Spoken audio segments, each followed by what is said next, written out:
पर शामिल करेंगे इस्लामाबाद से, जहां इतवार बाजार में लगने वाली आग से 500 से ज्यादा दुकानें और स्टॉल जलकर खाकस्तर हो गए हैं।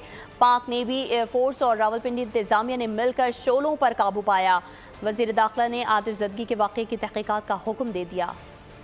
इस्लामाबाद के इतवार बाजार में आग, 500 से ज्यादा दुकानें, स्टॉल, सामान समेत खाक हो गया। गारमेंट सेक्शन में भड़कने वाले शोले इस कदर तेजी से फैले कि देखते ही देखते जूतों और दीगर सेक्शंस को भी लपेट में ले लिया। आग की इत्ला मिलते ही इस्लामाबाद इंतजामिया के फायर फाइटर्स मौके पर पहुंचे, लेकिन शिद्दत के आगे बेबस नजर आए। शोलों को ठंडा करने के लिए बहरिया, एयरफोर्स और रावलपिंडी की इंतजामिया से मुआवनत तलब की गयी। 3 घंटे की कोशिशों के बाद आग पर काबू पाया गया। चीफ कमिश्नर मोहम्मद अली रंधावा ने वफाकी हुकूमत की जानिब से मुतासरीन की माली इमदाद का ऐलान कर दिया। जिस ऑफिसर्स ने अगर गड़बड़ की है उसके खिलाफ कार्रवाई करेंगे, डंके की चोट पे कार्रवाई करेंगे, क्योंकि ह्यूमन लाइफ और इन सब लोगों का जहाँ यहाँ पे खड़े हुए जिनका नुकसान हुआ है वो हम पूरा करेंगे। वजीर दाखिला मोहसिन नकवी ने वाक़ई की तहकीकात का हुक्म देते हुए चीफ कमिश्नर इस्लामाबाद से तफसीली रिपोर्ट तलब कर ली।